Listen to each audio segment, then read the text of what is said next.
not daylight. I know it. It is some meteor that's on your tail. To be this night your torchbearer, and light the way on the way to Mantua. Therefore, stay yet. Thou needest not be gone. Let me be ta'en. Let me be put to death. I am content, so thou wilt have it so. I say yon grey is not morning's eye. 'Tis but the pale reflex of Cynthia's brows, nor that in the lark whose notes do beat the vaulty heaven so high above our heads. I have more care to say than will to go. Come, death, and welcome. Juliet wills it so. Ours my soul, let's talk. It is not day. It is. Hie hence, be gone away. It is the lark that sings us so out of tune. Strained harsh discords and unpleasing sharps. Some say the lark makes sweet division. This doth not so, for she divideth us. Some say the lark and the toad changed eyes. Oh, how now I would that they changed voices too. Since arm from arm the voice doth us affray, hunting thee hence with thee hunting to the day. Oh, now be gone, more light and light it grows. More light and light, more dark and dark our woes. Madam, nurse, your lady mother is coming to your chamber. The day is broke. Be wary. Look about. Then window, let day in, and let light out. Farewell, farewell. One kiss, and I'll descend.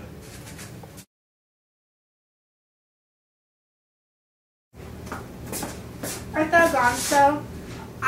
Lord, I husband, friend, I must hear from thee every day in the hour, for in a minute there are many days. Oh, by this count I shall be much in years, ere I again behold my Romeo. Farewell. I will omit no opportunity that may convey my greetings, love to thee. Oh, thinkest thou we shall ever meet again? I doubt it not, and all those woes shall serve for sweet discourse in our time to come.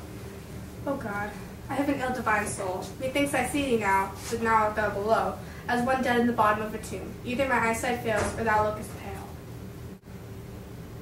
And trust me, love, in my eyes do so you. Dry sorrow drinks our blood. Adieu, adieu.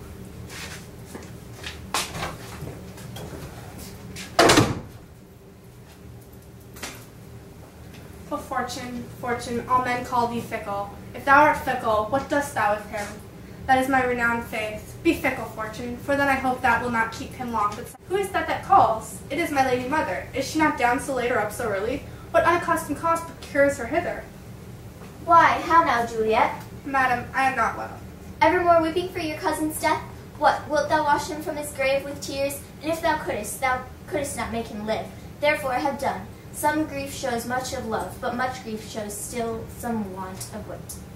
Let me weep for such a feeling loss. So shall you feel the loss, but not the friend which you weep for? Feeling still the loss, cannot choose from but ever to weep for the friend. Well, girl, thou weepest not so much for his death, as that the villain which lives, which slaughtered him. What villain, madam? That same villain, Romeo. Villain, and many miles asunder. God pardon him, I do with all my heart, and yet no man like him doth grieve my heart. That is, because the traitor murderer lives. Aye, madam, for the reach of this by my hands would not that I want to avenge my cousin's death. We will have vengeance for it, fear thou not. Then weep no more. I'll send to one in Mantua, where that same banished runagate doth live, shall give him such an unaccustomed dram, that he shall soon keep Tybalt company, and then I hope thou wilt be satisfied. Indeed, I never shall be satisfied with Romeo till I behold him. Dead is my poor heart for a kinsman vexed. Madam, if you would find but a man to bear the poison, I would temper it, that Romeo should, upon receipt therefore, soon sleep is in quiet. Oh, how my heart abhors to hear him named, and cannot come to him, to wreak the love I bore my cousin upon his body that slaughtered him. Find thou the means, and I'll find such a man. But now I'll tell thee of joyful tidings, girl. And joy comes well in such a needy time. What are they then, I beseech you, your ladyship? Well, well, thou hast a careful father, child, one who, to put thee from thy heaviness, hath sorted out a sudden day of joy, that thou expectest not, nor I looked not for. Madam, in happy time, what day is that? Marry, my child, early next Thursday morn, the gallant, young, and noble gentleman, the County Paris, at St. Peter's Church, shall happily make thee there a joyful bride. Now, by St. Peter's Church, and Peter too, he shall not make me a joyful bride. I wonder at this hate that I must now wed, ere he that should be my husband comes to woo. I pray you, tell me, my lord, father, madam, that I will not marry yet. and when I do, I swear it shall be with Romeo, whom you know I hate, rather than Paris. These are news indeed. Here comes your father. Tell him so yourself, and The air doth drizzle dew, but for the sunset of my brother's son, it rains downright. How now, a conduit girl, what still in tears, evermore showering? In one little body thou counterfeits a bard of a sea, a wind. For still thy eyes, which I may call the sea, do ebb and flow with tears. The bark thy body is sailing is this salt flood.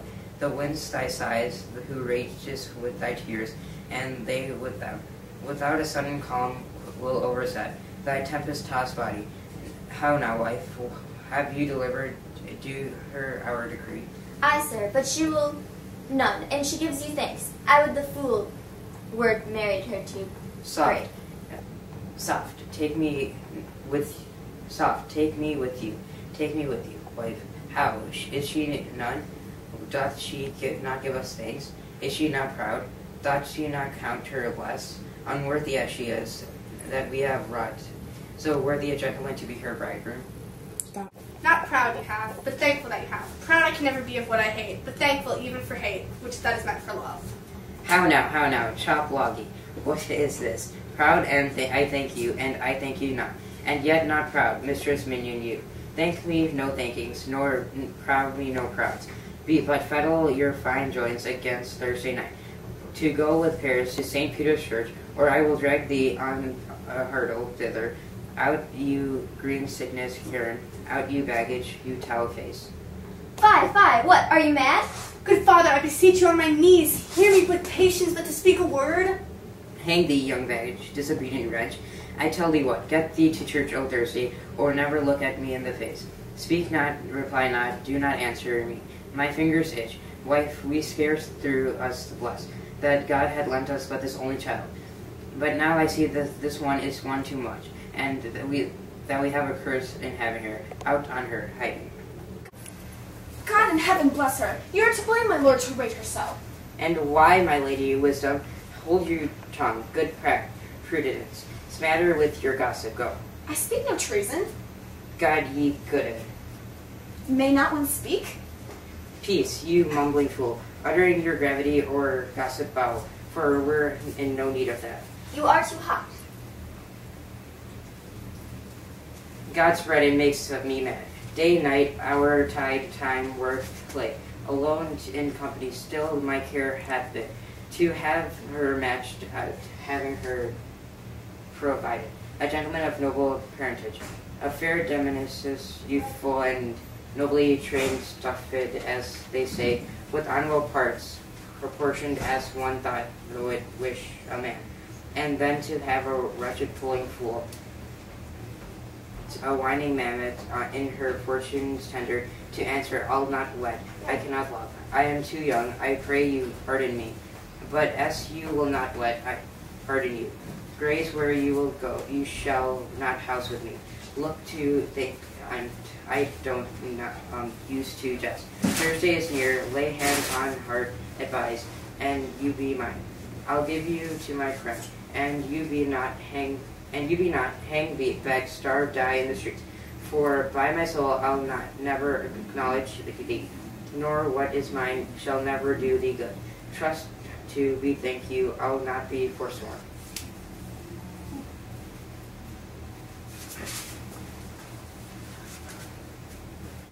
Is there no pity sitting in clouds that seest at the bottom of my grief? Oh, sweet my mother, cast me not away. Delay this marriage for a month, a week, or if thou not make the bridal bed, or if not, make the bridal bed in that dim monument where Tybalt lies. Talk not to me, for I'll not speak a word. Do as thou wilt, for I have done with thee. Oh God, oh nurse, how shall this be prevented? My husband is on earth, my faith in heaven.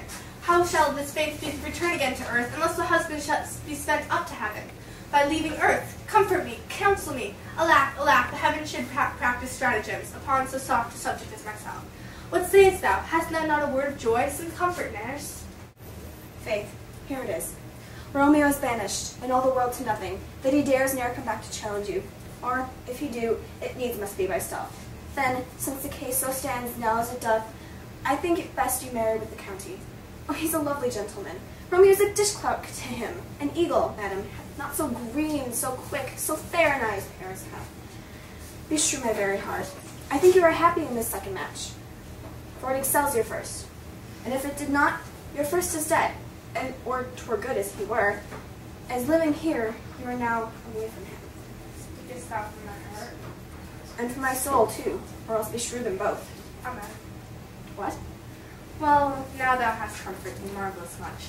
Go in and tell my lady I am gone, having displeased my father to Lawrence himself to make confession and be amended. Mary, I will, and this is wisely done.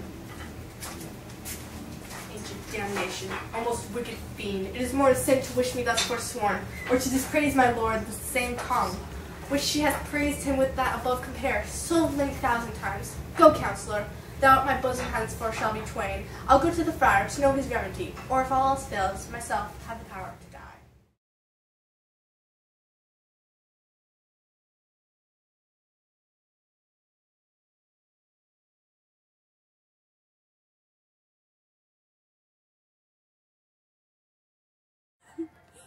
I think he's dead.